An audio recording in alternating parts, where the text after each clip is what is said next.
There is a moment in every life when you decide to rise, to stand taller than your fear, to speak louder than your doubt, to chase the vision that sets your soul on fire. This is that moment, and here we walk it together with stories that awaken, voices that inspire, and truths that set you free. This is Positive Talk with Kevin McDonald, where hope has a voice, and that voice is yours.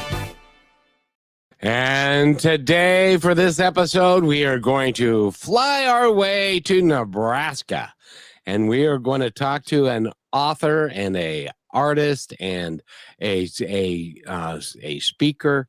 And by the way, Brachelle's going to tell you. First of all, hello, Brachelle. How are you? Hey, Kevin. Hello, everybody. I'm doing so good. This week flew by so fast, wouldn't you say? It does. It's amazing to me that, of course, Crazy. I'm older now, and as Patrick will tell you in a minute, when you get older, time just flies by. And my sister said, "I don't want time to fly by because that means I'm going to die sooner." And I said, "No.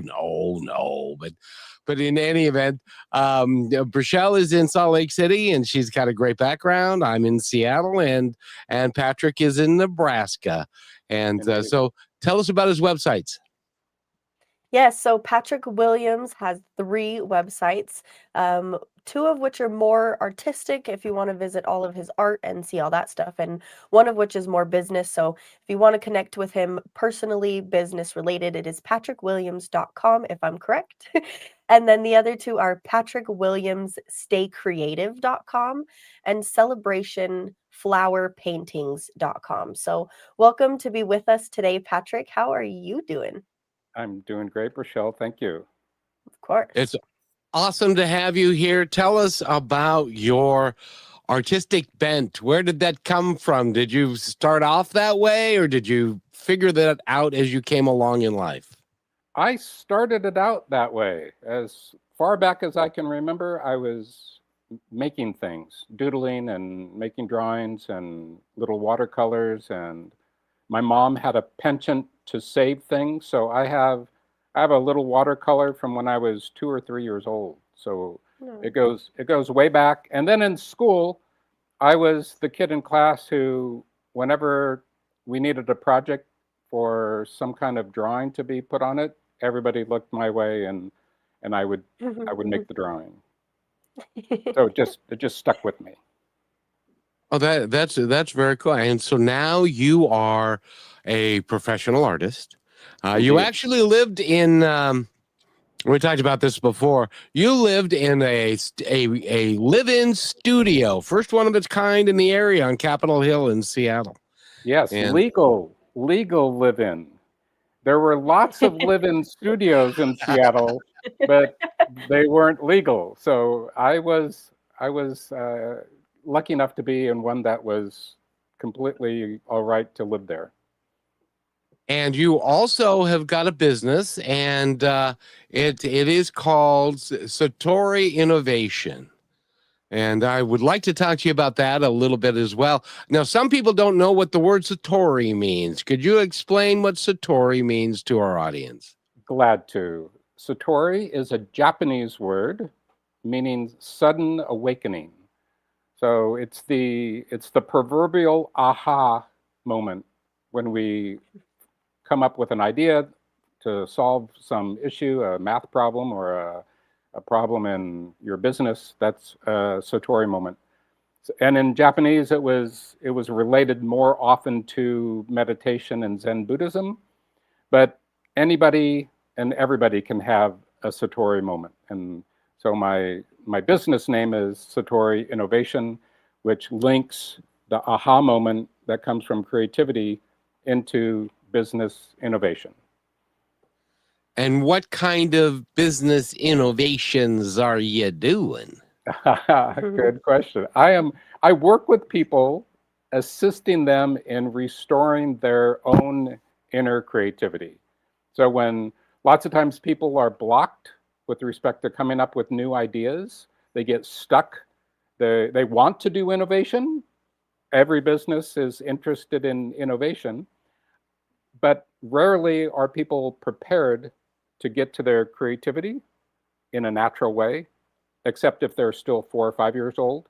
And I'm not right now working with too many clients that are 4 and 5 years old that are entrepreneurs, but they may be out there and they would be easy to work with because young people are fabulously creative. When we're all young, when each of us were young, we were natural in our creativity. And as we age, people get a little rusty with it. So I help to shake off the rust and get them back into their creative brilliance. I can't tell you, and I think Rochelle can attest to this as well. I can't tell you the number of people that I've talked to that and when they're parents and they say, this 5-year-old comes up with the weirdest, most innovative things, and then they teach him, oh, you can't do that. And so gradually they lose that creativity because nobody encourages it. Is that fair? Yeah, that is fair. I call that creative colonization. So it's when the school system or someone at home or someone out in the world does just what you said. Don't do that. You did it wrong. That's not how you draw a tree. That's not how you sing. Whatever it might be around their creativity, when a child hears that, or if they hear it enough, if it happens over and over and over again, they just stop, and I call that creative collapse. So we're surrounded when we're young, in school especially, with the stress, with the emphasis on academics.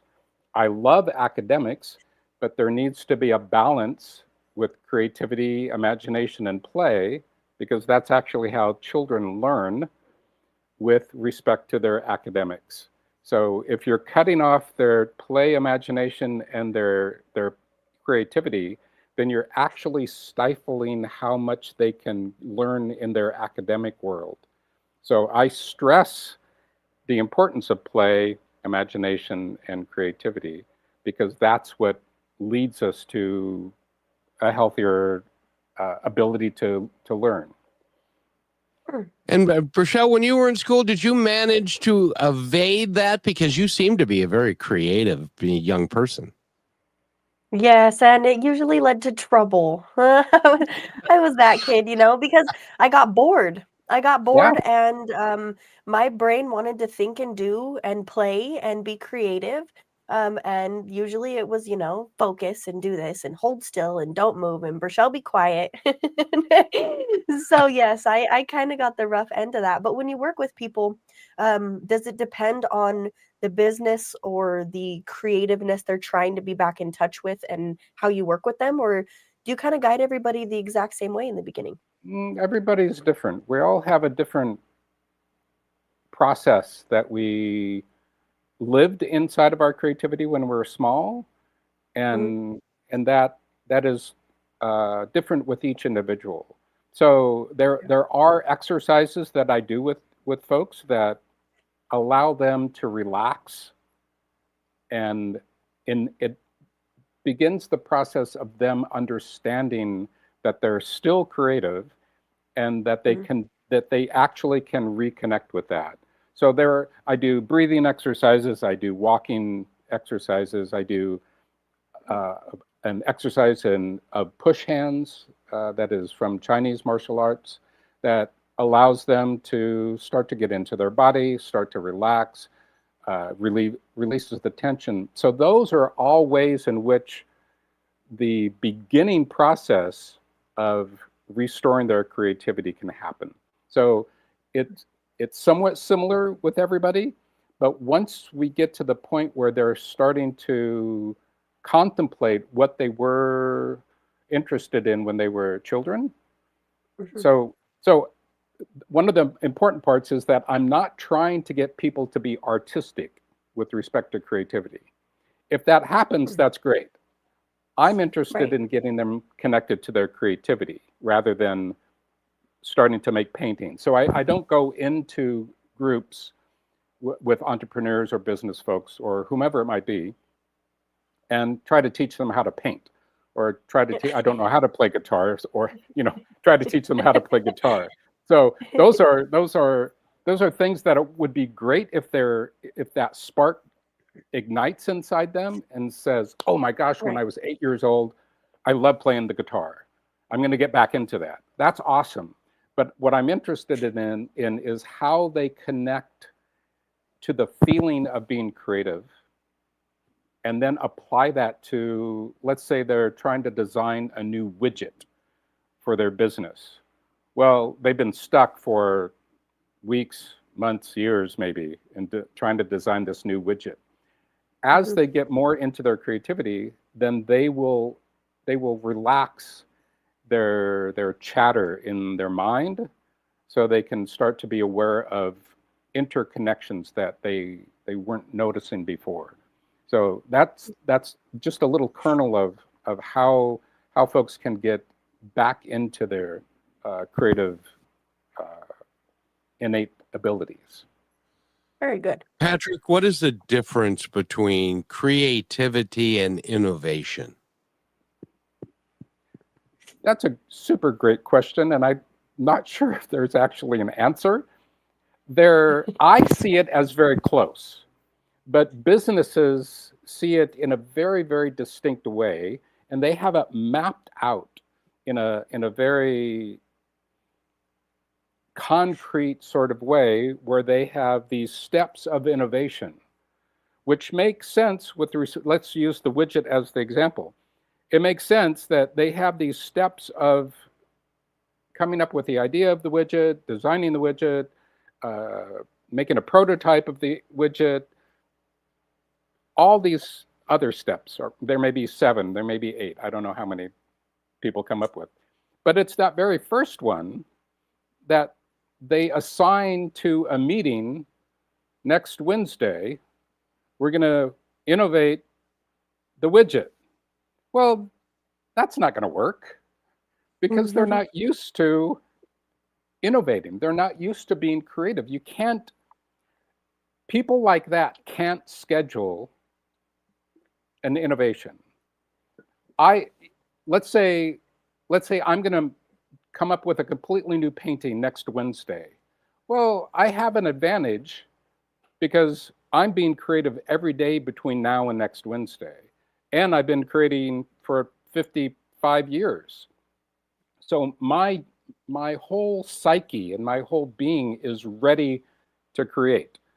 I might not come up with a completely new painting next Wednesday, but probably in the next week or so, or 10 days, I will come up with it. So what I'm stressing is that the people who want to innovate, they're not quite ready to be in that innovation space.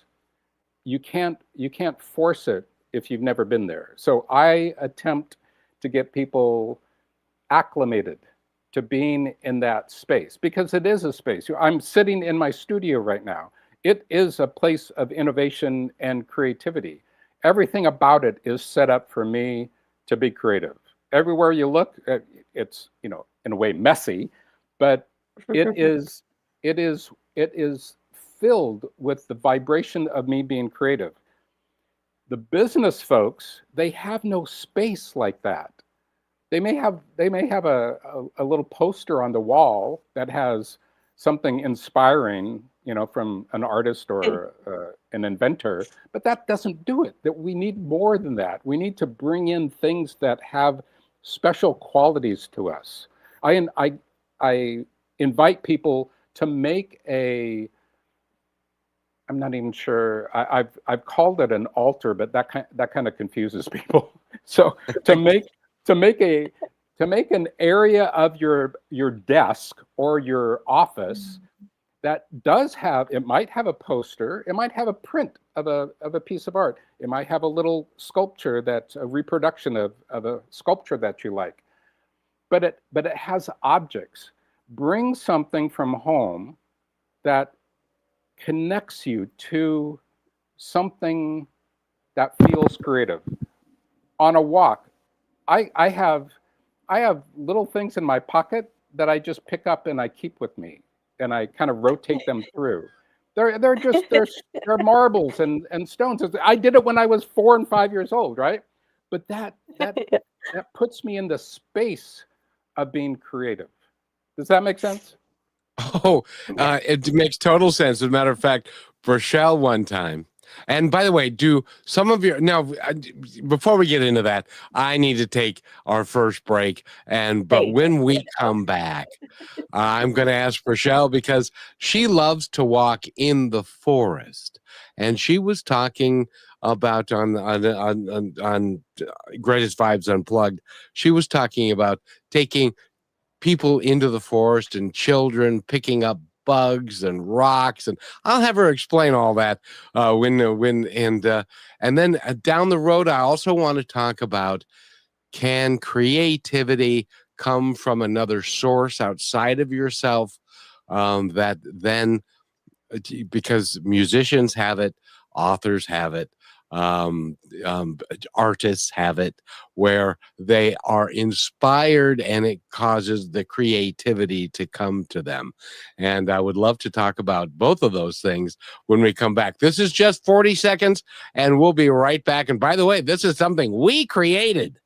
Love, war, and freedom collide in the Girl of Many Crowns. Judith of Francia's story will take you from the heart of royal courts to the chaos of Viking invasions. It's a tale of resilience and courage that proves history is not just written by kings, but by women who dared to choose their own path. The Girl of Many Crowns is available now on Amazon Books, Kindle, Amazon Audiobooks, Barnes & Noble, Kobo, and Book Baby Bookshop. Don't just read history, experience it. Order your copy today.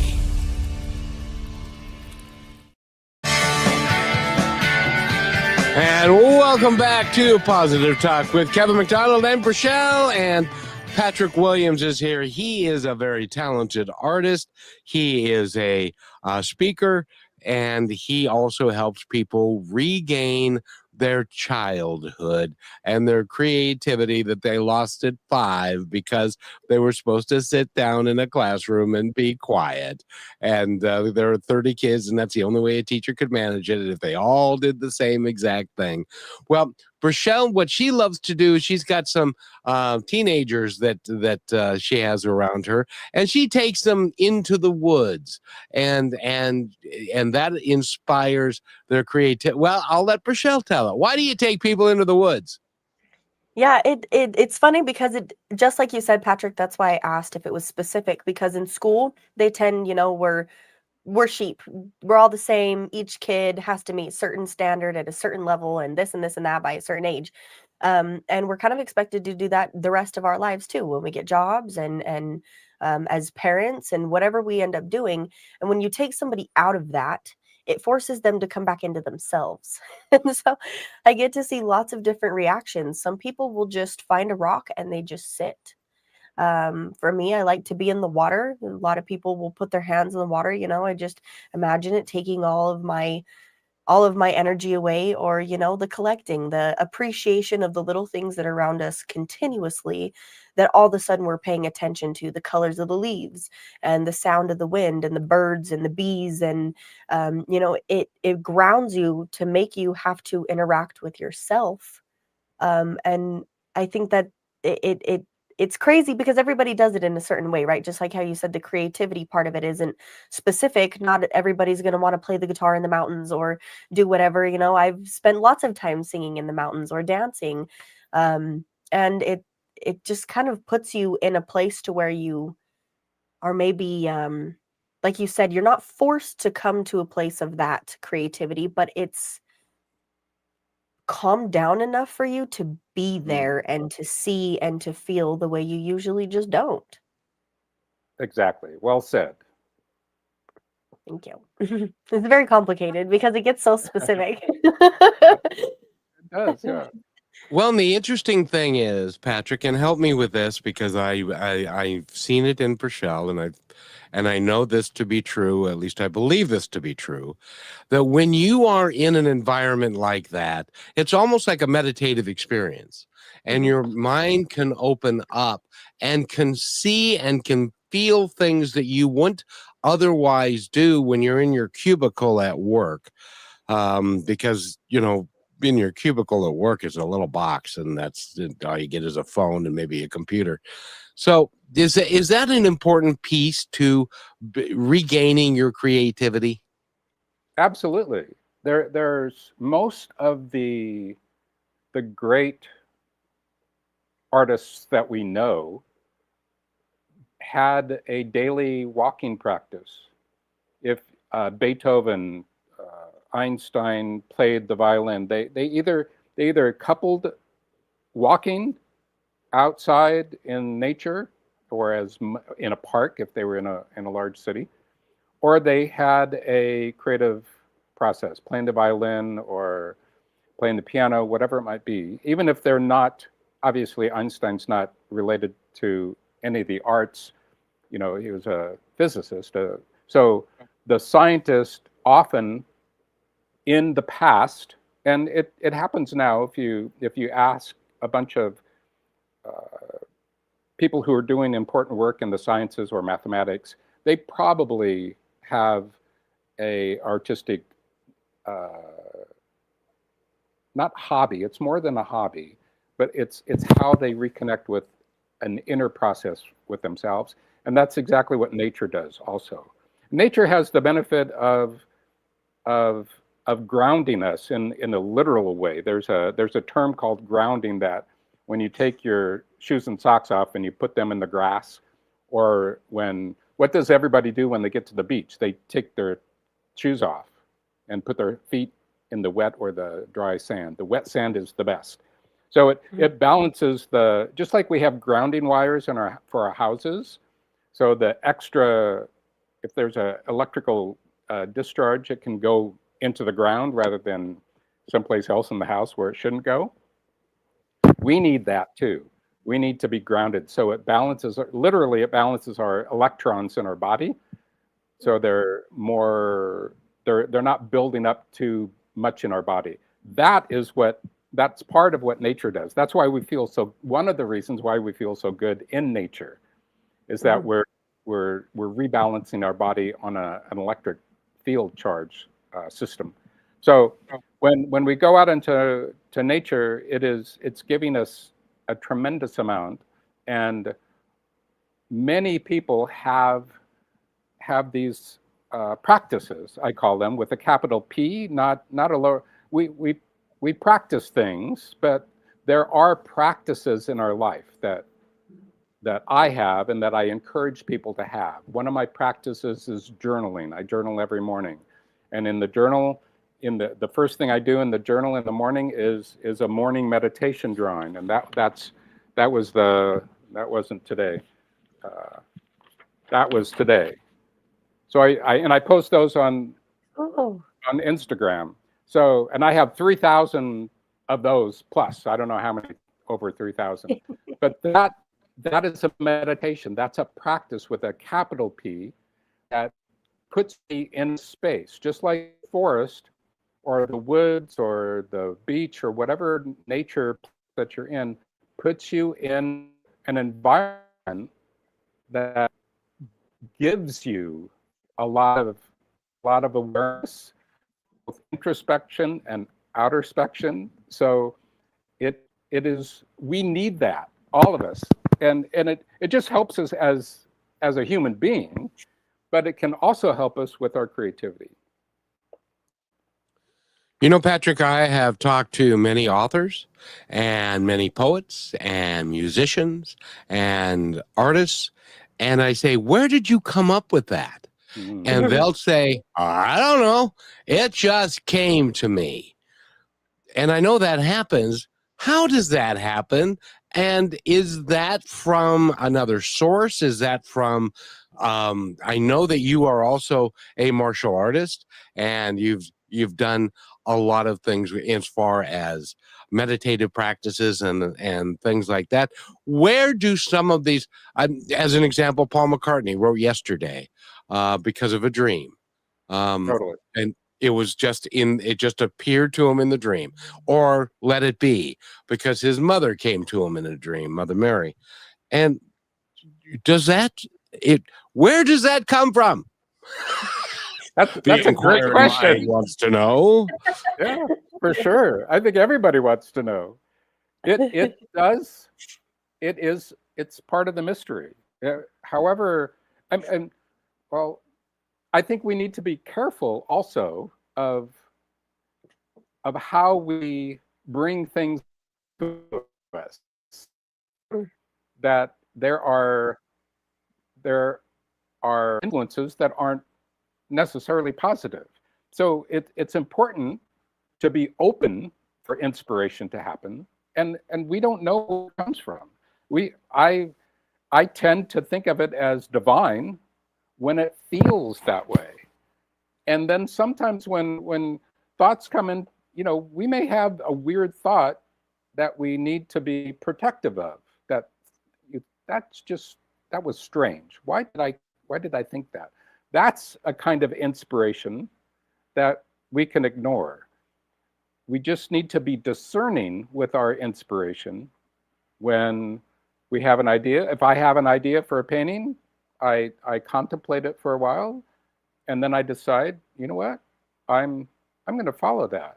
I'm going to go for that. The painting behind me came from sitting at Mass in a church that my wife and I had never been to. They give Mass in Latin here in Omaha, and they had a blank wall above the altar, a huge half circle, like 40 feet wide and 20 feet tall.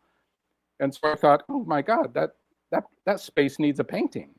So I started thinking about what kind of painting would I put on there. And the name of the church was the Immaculate Conception. So I started an Immaculate Conception painting with Mary, Mother Mary, right there. And then it developed. There were many, many little parts of being inspired in the painting, but that inspiration came from an actual experience.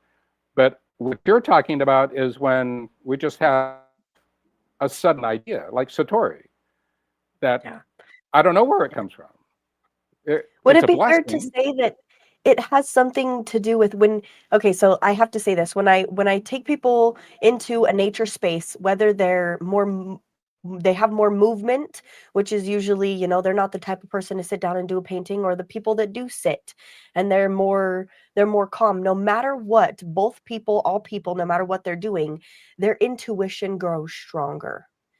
How much does intuition play its part in this creativity? Massive, huge.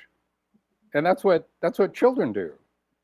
Their intuition is direct. There's hardly, I don't know if there's a filter. And of course that can be a problem when you're older, but child, that's super important to have that freedom and that awareness of intuition. And again, in creative colonization and creative collapse, that's what gets stuffed down, is that intuition. Because the intuition is directly related to our play, our imagination for sure, and our creativity. You can't, if you think of being imaginative, it's hard to separate that from intuition, because imagination and intuition seem very, very linked. So does intuition and play. So does intuition and creativity. So these qualities that we all are, we're all at them when we're children, up until 8 years old or so. And there are certainly a lot of studies done with regard to neuroscience that talk about how our brains actually go through these developmental levels. That makes sense at that age. I think they're amazing and they're super. I love that I have a brain. But coming back to your question, Kevin, inspiration, intuition, and having those ideas aren't coming from our brains. No, they're not. I believe that we are more than our physical bodies. So whatever we're connected to, we're getting those ideas. It's sort of it's sharing. it's a collaboration, like with being in nature. When you're in the forest, you're collaborating with the forest. Yep. It's not you and the forest. It's Yeah. you and the forest. Are not to say you're one, because there obviously is differences. And that the we are one thing is a little overused. I don't think it's understood deeply enough. But there's a relationship, there's a harmony.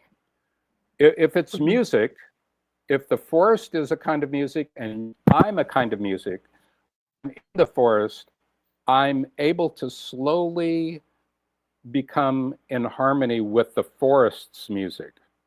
Yeah. I Tapping get the into forest. energy. Exactly, totally. Yeah, and energy is vibration. So the vibration comes together in a harmony. That's what I believe happens when I come up with an idea for a meeting. When Paul McCartney had the idea for yesterday, there is a famous moment with a mathematician in the 1800s named Henri Poincaré that was working on a problem. He had given up. He said, whatever, I'm not going to work on this anymore. And he went outside. He was going to go out into the country, and he stepped onto this coach, and it all came to him. That came from the harmony. He let go of trying to pound it out, and it came to him. Nikola Tesla he said that all of his ideas came to him on a walk with a friend at sunset. And that's mind-boggling. These are hundreds of mechanical devices that came to him in a flash. So it's the harmony that we have that we become open to receive. Yeah. I hope that helps. Exactly. It does. And we need to take a break. And when we come back for our halftime break, but I just want to share that when I was in elementary school and my parents got a report card from my teacher, they said he likes to daydream a lot, and they viewed that as a negative. And it really wasn't. And we've got somebody who's got a different opinion when we come back that we're going to share with you, because I would like to talk about this, because there are people who believe in what we're going to share. But first of all, I need to take this break. So we'll be right back. We're talking with Patrick Williams. He's an artist. He is helping people regain their creativity, especially in business. So if you are, and I needed to get this in too, if you are the CEO and you walk into an office and he's got an altar and he's got things on the wall and he's got things, and you say, that's not how our corporation is, get rid of all that stuff, you're stifling his creativity. I'm going to ask Peter about that when we come back. We shall be returning in like a minute and 10 seconds. So don't anybody go anywhere, please. You're listening to Brushwood Media Network, the best in syndicated talk, news, and entertainment shows. Are you looking for your daily dose of inspiration? Stay connected to all your favorite shows, music, and news with the Brushwood Media Network app. From Positive Talk Radio to Greatest Vibes Unplugged and so many more uplifting voices around the world, everything you need is right in one place. It's easy to use, too. Always available and designed to keep you inspired 24 hours a day. Go to BrushwoodMediaNetwork.com and download the app, and you will always have Brushwood Media available on your smartphone. Download it now and make inspiration and music and conversation part of your everyday. And welcome back to Positive Talk with Kevin McDonald and Brashelle. And our guest here, he's a fascinating man. He has done a lot. First of all, Brashelle, I would love for you, because there are some people that are not watching this, they're listening to it down the road. Would you describe the painting that is behind Patrick? It is just beautiful. Yes, well, if you're not watching this, I encourage you to do so somehow in the future on YouTube or Facebook or however. But behind Patrick is the Mother Mary, and I love how the circle that is around her is almost, it's like the energy of everything that she is consumed of. And then literally just creation of the world is how I would Mm, describe it. There's everything that you need, but only the imaginary of what you want is mm. available, and it's not there yet to be seen. So that's how I see it. Fabulous. And I do have to. We got a. Where did it go? Oh, there it is. We did get a comment, and I want to let you have this. And it's Abby Ripley says, "I don't agree with Mr. Williams. Our brains are everything." I'm a little dubious of that concept. What's your opinion? My opinion, our brains are, like I said, our brains are very, very important. But there's a tremendous amount of evidence. We have, in a way, we have 100,000 years of evidence with respect to shamans doing work in other realms, in other spaces, in the dream world or in other realms that are basically hard to describe. So we have that group of evidence. We have evidence of uh, of folks doing research in psi, folks doing research in out-of-body experiences, folks doing research in near-death experiences, folks doing research in remote viewing. There's a tremendous amount of evidence, and this evidence, it's hard to do these experiments because the experiments are somewhat like being in the forest. You have to be in a natural psychic space to experience moments of psychic awareness or not near-death experience. That takes another set of tools, so to speak. So Yeah. so the brain has a function, but what I'm talking about is consciousness, and consciousness interacts with our brains, but you cannot find consciousness in the brain. And all of these ideas come down to two differentiations. Either you're a materialist in only believing in matter, and most of our science world folks believe in only a matter universe, that it's only matter. And if you think that that is true, then our brains are all we got.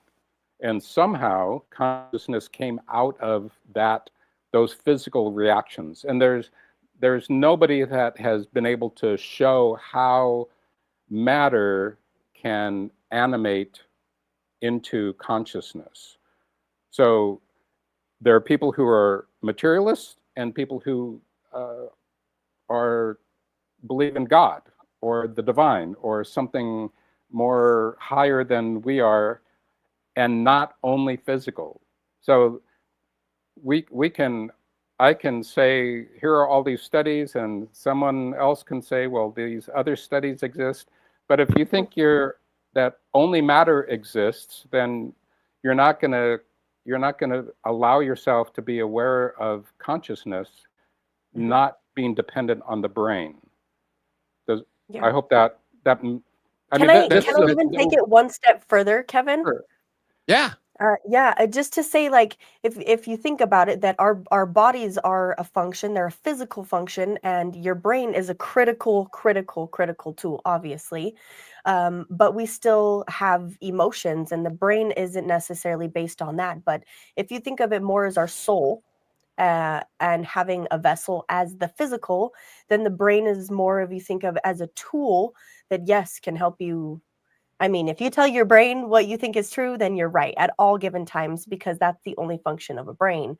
But the spiritual matter of it, it doesn't matter what body you're in and what brain you get. In a way, you're still your own core self, and it's all guided a little bit differently. So, and Totally. it's cool because we don't have to think the same things, and that's how we learn from each other. You know, we'll look at this perspective and maybe learn this from this side of the view. Patrick, I have to ask you this because it's going to leave my brain, but when people go into this sense of creativity in that space, for me and for many around me, I've noticed that there's a lot of healing that is done in that process. There's things that come up and there's things that are released, and there's a lot of things that are felt. Not necessarily things that we're thinking about because we're just in that energy zone, and we're able to receive messages from energy. Why does that happen? Is that pretty common? I think it's, again, it's a complex question, right? Just like the brain consciousness is, volumes have been written about it. I firmly believe that creativity and healing have a powerful link, that both can, when, again, there's a harmony that can happen with a type of direction that someone starts to choose to go, that will lead to some healing. Because in the arts, one of the most important parts of the arts, and this is what in some ways we've lost with respect to in our, as a visual artist, the art history of the last 200 years has been sort of a downward spiral into less and less emotion and less thinking in a more healthy way, rather than thinking about a concept. The postmodern era is an awful era of, it's basically just a dumbed down, overthinking, over intellectualized area of destruction to our culture. I'm very critical of the postmodern era. And that has caused art to veer away from any kind of healing. And it's also connected back to this matter-only world. So healing does happen through the arts because we strive to express these deep emotional awareness and feelings. And once you get to that core process that's coming directly from your heart rather than too much from your frontal lobe, overthinking, over intellectualizing, art actually has to come from our hearts and our gut, right?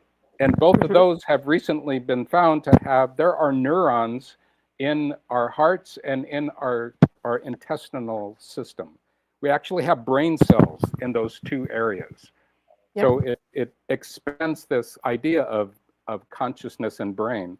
But art in and of itself is a very powerful if you harmonize it with healing. I totally support that. I've felt it in my life. I feel like I'm healthier and a person for having been creative and been an artist, but doing it in such a way that I'm striving to express the deepest feelings that I can in what I make. So that kind of is going to be more conducive to healing than I can pick on a lot of artists, but just doing something just because. Just doing something because. Yeah, exactly. Yeah. Well said. Well, and Patrick, we need to take our last break, but before we do that, I want to give everyone kind of, and tell me if you agree with this. First of all, you brought up NDEs. NDEs have been studied relentlessly by many people, and NDEs have been experienced by millions of people now because of how we can bring people back. Totally. And when you are, many of the NDEs have out-of-body experience. If you are just your brain, then you would not have an out-of-body experience. Now, what some people say is it's an hallucination, that your brain, because of the chemicals and stuff, is an hallucination. But that doesn't come into account past life regression. It doesn't come into account hypnosis in many cases, and many other things that we are finding, and that they are just now discovering that consciousness, and as begrudgingly as they might, well, consciousness, me, it may be a thing after all, and stuff, because you can't see it, you can't identify it, you can't take a pulse of it, you can't put it under an MRI and see it, but it's there because of how it affects people in a very unique way. And they're just now discovering that chakras are actually a thing.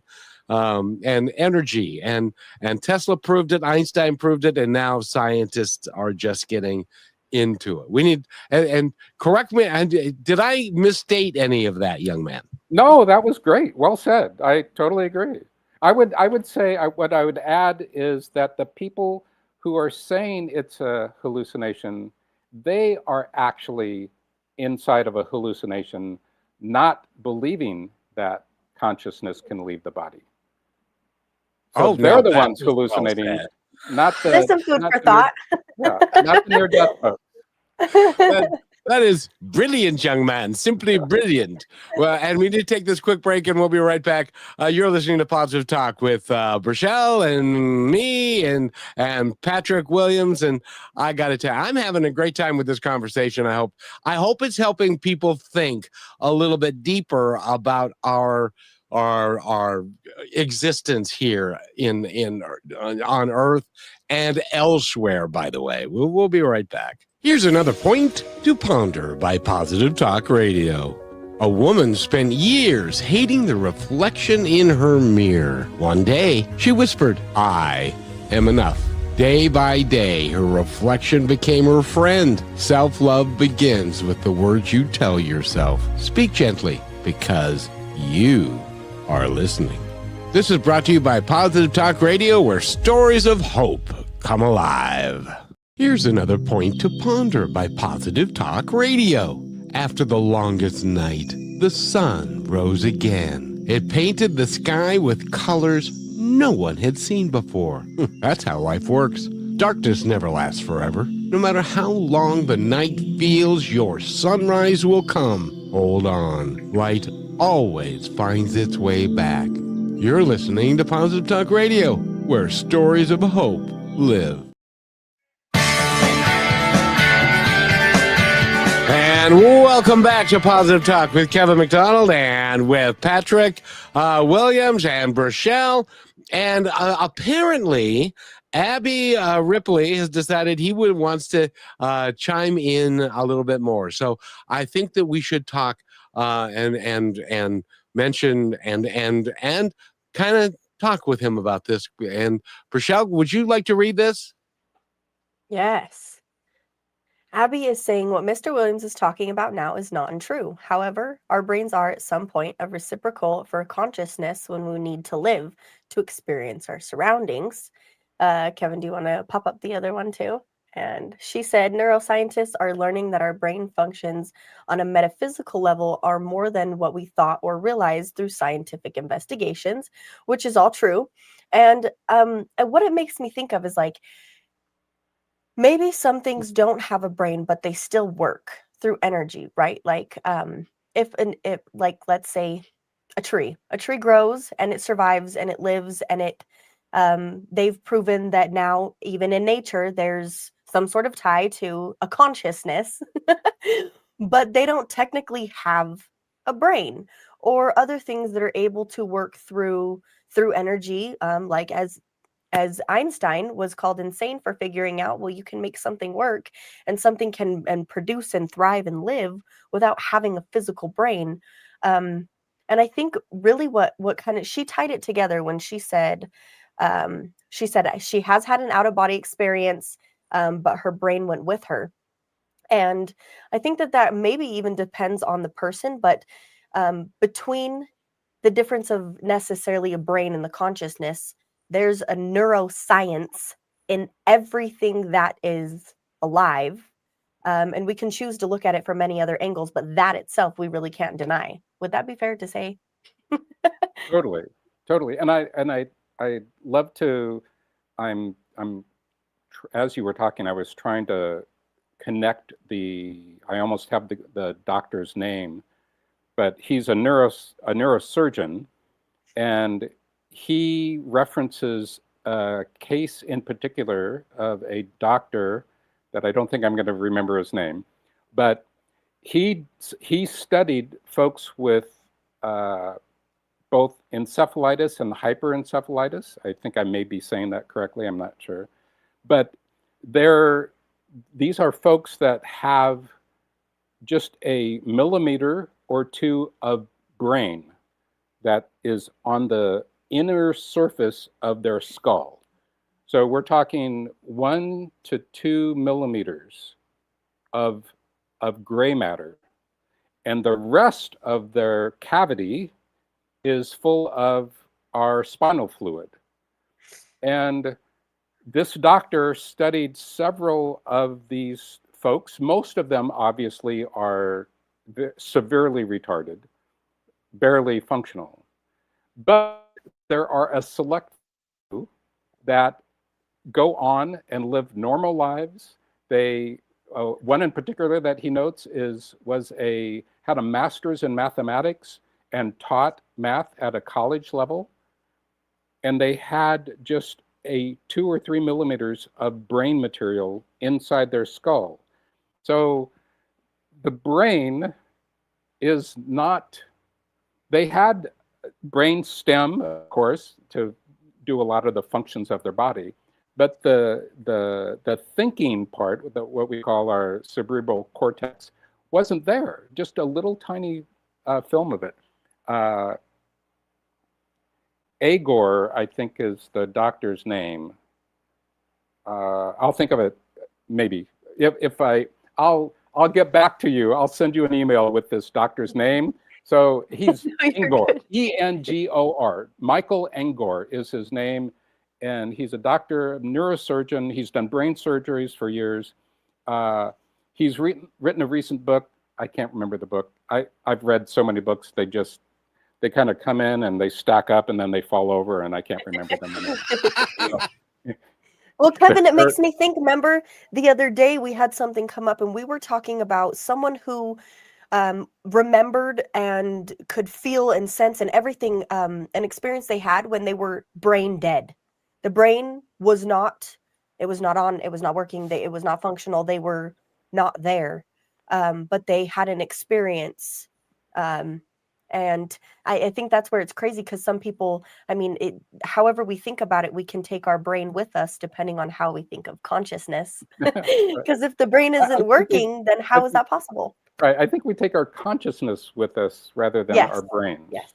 Yes. And Abby said the one thing that I want to highlight, which is the brain is a reciprocal, meaning that it holds consciousness, but consciousness dictates all of our emotions. It dictates everything. And the consciousness that when we pass away, our consciousness goes with us, and that's why we maintain our personality and and our memories and everything that is there. That is not a physical function of the cells of the brain. It is the consciousness that we carry with us as part of our soul. Am I close? Correct. I think so. The brain is the powerhouse. Yes. Yeah. But the brain does amazing things. I love having a brain. Yeah. Thank goodness we do. But even the scarecrow didn't have a brain, and he did okay. He did okay. So, and Abby says, "Oh, and he came up with the name Engor, and so Michael Engor, Dr. Michael Engor. Yeah, yes. It's a great book." And And he also said, or she also says, the brain is more than a physical material, gray matter. It's chemicals, it's cells, neurons, and very elusive consciousness. And the thing, and so we're kind of getting back to the same thing, that We're consciousness is talking about real. the same thing in a different way. Exactly. Totally, for sure. And so by the way, we're talking with Patrick Williams, and I just love this conversation, but I want to give you a moment. Well, Brachelle does this so well. Take it away, Brachelle. Yes. Well, thank you so much, Abby, for joining in and conversating with us. This has been a blast to see so many different perspectives and angles of thoughts and matter. But Patrick, thank you for your time spending this here with us today and sharing so much of your knowledge with us. I want to give you a moment to share anything, any ways to connect to you, get in touch with the work that you're doing and all that kind of fun stuff, maybe any books you have out or that you recommend. And then just a last thought to leave us for the day with. Sure, I'd be happy to. I actually, when at the beginning you said I was an author, and I actually officially became an author this week because I got my first paid subscriber to my Substack. So, thank you. So my Substack is How to Make a Painting, and it's a of this painting from the very beginning of how it started, me getting the materials all the way through. I'm on entry number 14, and it's a fun project. And they're short reads. They're not even 10 minutes. They're maybe a 5-minute read. So that's fun. That's new. I can be reached at patrick@patrickwilliams.com if people want to communicate with me. I thought of this earlier, and this is completely spontaneous right before we got on the air. I made a painting a year and a half ago of General Washington, and I'm looking for a group or a individual or a US senator or someone in a high level of government to purchase this painting in celebration of the 250th anniversary of our country next year on July 4th. It's our 250, which is quite remarkable. So I made this painting, and I've been thinking of how do I get it out there into the world, and I thought, talking to you two about it would be fabulous. So it's a painting of General Washington the painting is not him celebrating the 250th birthday of the United States, but it's made in commemoration of that momentous moment 250 years ago. So I'm tossing that out there. I can also, you mentioned my websites. That's awesome. Patrick Williams Stay Creative is the business site. So people who want to reach out to me can go through that site or through just patrickwilliams.com. And my Instagrams, I'm really into. One of them is called PMW Creativity, and that's the one I mentioned earlier, where I do a new drawing every day. So I've been doing it for almost 8 years now, so there's a lot of drawings. And then PMW_camera is where I post a photograph every day, and there's, I think, a couple thousand of those. And PMW Painting is my painting site that I'm attempting to link it to the Substack. So I've been putting a lot of effort into the Substack and not too much effort into the Instagram site. So bear with me on that. I would love people to visit the Substack because I'm having a lot of fun with it. People can then follow along on how this came into how the painting, I'm pointing to the painting behind me, how that came, all the inspiration, all the intuition, all the feeling that went into making a Renaissance painting, as I call it. That's exactly what it looks like. It looks like that's 500 years old. Awesome. Yes. I'm actually 500 years old. Me too. I believe it. Patrick Williams has been our guest, and I want to thank you so much. I've had a tremendous time on this episode, and I also want to thank Abby for contributing to it, and Brachelle, of course, is right here, and I want to thank you so much for being here, young man. Thank you very much, Kevin. Thank you, Brachelle. It's been a fun hour. Well, very good, and you're going to have to come back. I'm sorry, it's just the way it goes. I'll be happy to come back. Perfect. And Brachelle, would Thanks, you like Patrick. to say goodbye to everybody? Yes, well, goodbye, everybody. Goodbye, Abby. If you want to listen in, we're going to be doing more shows today, and I'd love to see you there. Thank you, Kevin, for making all of this possible. And Patrick Williams, take care of yourself. We hope to see you again soon. And thank you for raising our vibration for the beginning of the day. Excellent. Thank you for being part of Positive Talk with Kevin McDonald, where stories inspire and voices remind us of what truly matters. May today's conversation give you hope, courage, and a reason to keep moving forward. And just remember, till next time, be kind to one another because each other's all we've got.